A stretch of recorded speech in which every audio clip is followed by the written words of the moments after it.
ನಮಸ್ಕಾರ ಸ್ನೇಹಿತರೆ, ನಮ್ಮ ಜ್ಯೋತಿಷ್ಯ ದರ್ಶನ ಯೂಟ್ಯೂಬ್ ಚಾನೆಲ್ಗೆ ನಿಮ್ಮೆಲ್ಲರಿಗೂ ಕೂಡ ಸ್ವಾಗತ. ಇಂದಿನ ವಿಡಿಯೋದಲ್ಲಿ ಮಿಶ್ರ ದರ್ಶನ ಯಂತ್ರದ ಬಗ್ಗೆ ತಿಳಿದುಕೊಳ್ಳೋಣ. ಅದಕ್ಕಿಂತ ಮುಂಚೆ ನೀವಿನ್ನು ನಮ್ಮ ಯೂಟ್ಯೂಬ್ ಚಾನೆಲ್ನ ಸಬ್ಸ್ಕ್ರೈಬ್ ಮಾಡಿಲ್ಲ ಎಂದರೆ ಈಗಲೇ ಸಬ್ಸ್ಕ್ರೈಬ್ ಮಾಡಿಕೊಳ್ಳಿ. ಹಾಗಾದರೆ ಬನ್ನಿ ಇವತ್ತಿನ ವಿಡಿಯೋವನ್ನ ಶುರು ಮಾಡೋಣ. ಮೊದಲಿಗೆ ಮಿತ್ರರನ್ನ ದರ್ಶಿಸಿ ಅವರನ್ನ ಆಕರ್ಷಿಸಲು ಈ ಮೇಲಿನಂತೆ ಯಂತ್ರವನ್ನ ರಚಿಸಿ.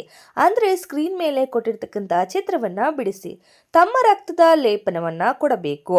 ಬೂಜು ಪತ್ರವನ್ನ ಉಪಯೋಗಿಸಿದರೆ ತಮ್ಮ ರಕ್ತದಿಂದಲೇ ಯಂತ್ರ ಬರೆಯಬೇಕು.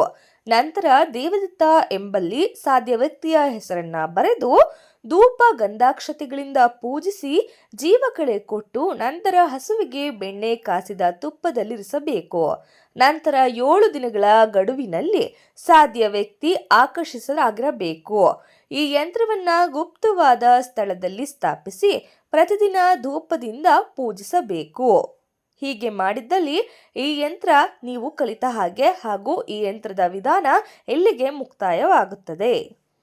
ಇದೇ ರೀತಿಯ ಯಂತ್ರ, ಮಂತ್ರ, ತಂತ್ರ, ವಶೀಕರಣ ಇನ್ನಿತರ ಆಧ್ಯಾತ್ಮಿಕ ಧಾರ್ಮಿಕ ವಿಚಾರಕ್ಕಾಗಿ ನಮ್ಮ ಯೂಟ್ಯೂಬ್ ಚಾನೆಲ್ನ ಸಬ್ಸ್ಕ್ರೈಬ್ ಮಾಡ್ಕೊಳ್ಳಿ. ಹಾಗೆಯೇ ನಿಮ್ಮ ಮನೆಯಲ್ಲಿ ಯಾವುದೇ ರೀತಿಯ ಸಮಸ್ಯೆ ಇದ್ದಲ್ಲೂ ಕೂಡ ವಶೀಕರಣ ಆಗಿರಬಹುದು, ಅತ್ತೆ ಸೊಸೆ ಕಲಹ, ಗಂಡ ಹೆಂಡತಿ ಜಗಳ ಇನ್ನಿತರ ಯಾವುದೇ ಸಮಸ್ಯೆ ಇದ್ದಲ್ಲೂ ಸ್ಕ್ರೀನ್ ಮೇಲೆ ಕೊಟ್ಟಿರ್ತಕ್ಕಂತಹ ವಾಟ್ಸಪ್ ನಂಬರ್ಗೆ ಎಂದೇ ವಾಟ್ಸಪ್ ಮಾಡಿ.